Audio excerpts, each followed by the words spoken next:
Hello friends, welcome you all in Jujhar academy. आज हम Jujhar academy में डिस्कस करने जा रहे हैं एनकेसी स्टेज 1 पंजाब के प्रीवियस ईयर पेपर सीरीज़ आपके सामने मैं ला रही हूँ। इसमें हम सबसे पहले जो डिस्कस करेंगे that will be the last years paper, so that you will know what is the paper style, आपको किस तरीके से प्रिपरेशन करनी है।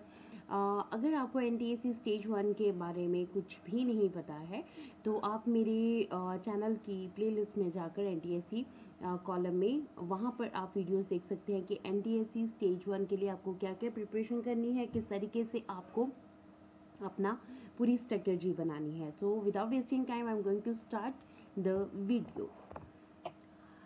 So NTSC Stage 1 Punjab previous year paper series में here we are with the paper of NTSC 2020-21. So the first question of this paper was, what is the latitudinal extent of India? India का latitudinal extent कितना है। सो ये भी साथ में आपको मैं बताती चलूँ, ये क्वेश्चन एनसीईआरटी का क्लास 9th फर्स्ट चैप्टर जियो का इंडिया साइज एंड लोकेशन में से लिया गया है and it's right answer is 8 degree 4 not 237 degree and 6 minutes not. So answer number 2 is the right answer. Next question is, Sardar Rover Dam is built on which one of the following rivers? So Sardar Sarovar dam कहाँ पे बनाया गया, कौन सी river बनाया गया? Answer is Narmada और ये question लिया गया है class 9 Jio NCERT chapter number 3 drainage. Next question is, which one of the following has been declared the UT by the government of India recently? कौन सी स्टेट को रिसेंटली जो है यूटी में कन्वर्ट कर दिया गया है? तो ये क्वेश्चन तो हमें जीके का क्वेश्चन है, जनरल नॉलेज क्वेश्चन है, ये क्वेश्चन का आंसर तो हमें पता ही है। बट अगर हम बुक की बात करें कहाँ से लिया गया है, तो लेटेस्ट एडिशन जो एनसीईआरटी का है उसमें class 9 India size and location में मैप में इस चीज़ के बारे में डिस्क्रिप्शन दी हुई है। So the question is taken from the map and the answer is 2, that is Ladakh. Next question is marble. What is marble? Marble is which type of rock? So marble is metamorphic rock. And from where this question is taken from? This question is taken from class 10th Geo Punjab board. Sorry, ये जो question था ये Punjab board से लिया गया था। Kaziranga sanctuary situated in which one of the following states? So the answer is Assam. And ये question लिया गया है forest and wild life resources से और natural vegetation and wild life class 9 and class 10 NCERT में आपको ये क्वेश्चन मिल जाएगा। अदरवाइज ये पंजाब बोर्ड में भी चैप्टर्स हैं तो वहाँ भी ये क्वेश्चन है। Next question is, match the following. Here are the example of some minerals and here we are having the example of given the areas where these the minerals are found. So हमारे पास जो right answer है that is 3, it's which answer is iron जो है हमें सिंहभूम बादाम पहाड़ केंदुझार इन iron और mines में मिलता है। एंड कोल जो है हमें रानीगंज इसके लिए फेमस है। मैगनीज जो है आपके पास that is Balaghat mines famous for it and oil जो है डिगबोई में फेमस है। सो द आंसर इज 3 और ये क्वेश्चन लिया गया mineral and energy resources chapter number 5 from the NCERT class 10th Jio. Next question is, the dry and flat area extending from the southern part of Punjab and Haryana to the run of Kutch is known as dry and flat area जो southern part में है पंजाब और हरियाणा के जो run of Kutch तक फैला हुआ है इसे क्या कहते हैं? तो answer is Thar desert. But बेटा it's a very general question but the question is taken from the Punjab board SCERT geo class 10 और ये एज इट इज़ लाइन जो है उठाकर बुक में से क्वेश्चन बना कर दी गई है। So answer is Thar desert.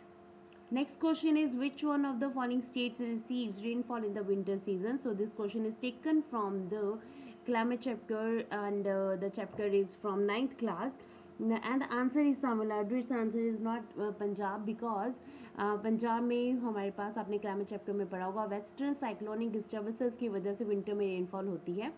Tamil Nadu में रेनफॉल होती है, विंटर रेनफॉल होती है जो रिट्रीटिंग मानसून का एक फीचर है। ये क्वेश्चन आपके पास क्लाइमेट चैप्टर जो कि क्लास 9th का है जियो का वहाँ से लिया गया था। Next question is, which one of the following states produce more coffee तो कॉफ़ी कौन सी स्टेट सबसे ज़्यादा प्रोड्यूस करती है? This question is taken from agriculture chapter which is there in SCERT and NCERT class जो 10th है उसकी जियो का चैप्टर नंबर 4 NCERT का है। तो एग्रीकल्चर में ये लिया गया है and answer is Karnataka. Next question is which one of the following countries not a member of South Asia Association of Regional Corporation SAARC का कौन सा member नहीं है इनमें से? तो right answer is China because China is not the member of SAARC, but from where the question is taken from? It's taken from Punjab board.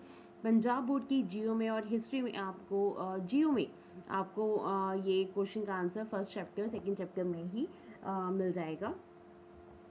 What do you understand by term लू? लू का मतलब क्या होता है? Hot and dry wind which is blowing in the northern part of our country, that is known as loo. अब लू जो है ये क्वेश्चन कहाँ से लिया गया? ये क्लाइमेट चैप्टर में आपके पास लिया गया है, जहाँ पे आपने महावत और लू और काल वैसाखी के बारे में डिस्क्रिप्शन पढ़ी हुई है, वहीं पे है ये question and from the NCERT class 9 Jio.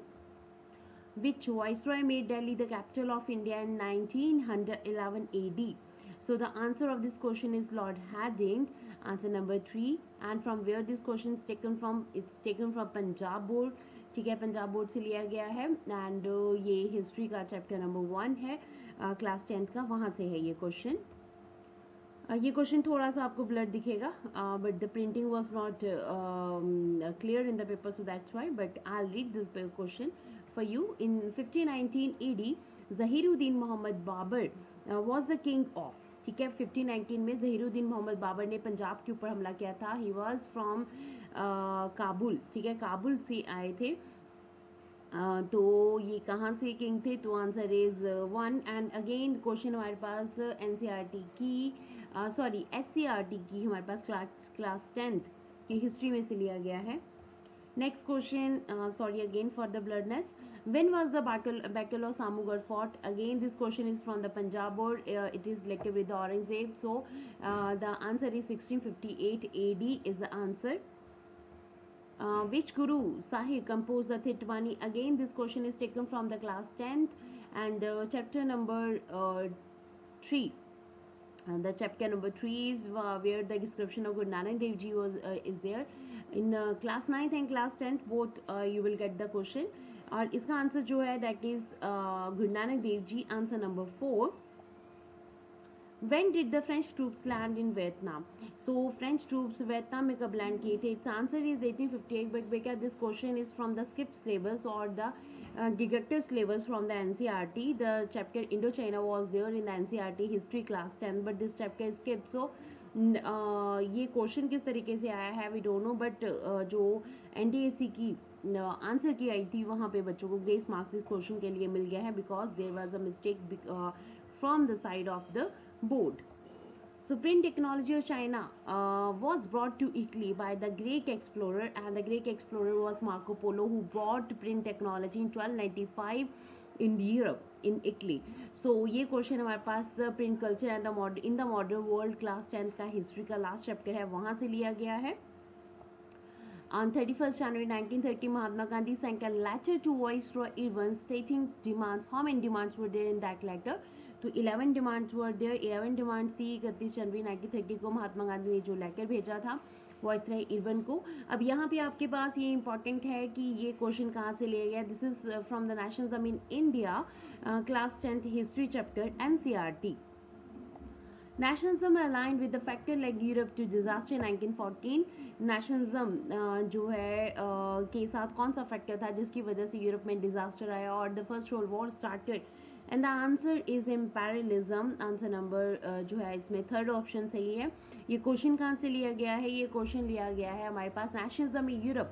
Nationalism Europe जो NCERT का हमारे पास चैप्टर है वहाँ से लिया गया क्लास 10th का, और इसमें बार्कन का जो टॉपिक है लास्ट टॉपिक है बार्कन टेंशन, वहाँ से ये क्वेश्चन लिया गया है.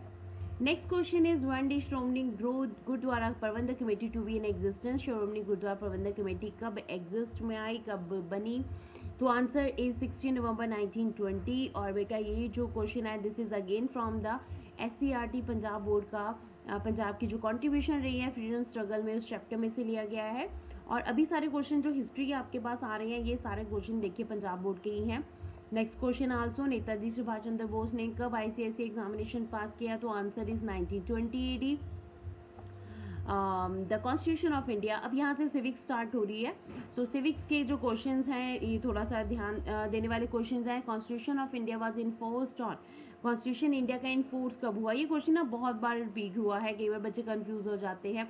इम्प्लीमेंटेड, इन्फोर्स, ठीक है, और कब कंप्लीट हुआ? तो बोथ आर डिफरेंट थिंग्स। तो 26 जनवरी 1950 को इंडियन कॉन्स्टिट्यूशन जो है ये बन के रेडी हुआ था। So don't be confuse in the option 26 January 1949। The next question is, which chapter includes the fundamental rights of the citizens? तो fundamental rights जो है citizens के कौन से चैप्टर में है? तो that is in chapter number 3. So again बेटा ये आपके पास क्वेश्चन जो है this is from the Punjab board civics का क्वेश्चन है, ये क्लास 10th का। Next question is, total fundamental duties includes into the constitution are, हमारे पास फंडामेंटल ड्यूटीज कितनी इंक्लूड की गई हैं? तो they are 11 fundamental duties in the constitution, और ये भी हमारे पास सिविक्स का ही चैप्टर है।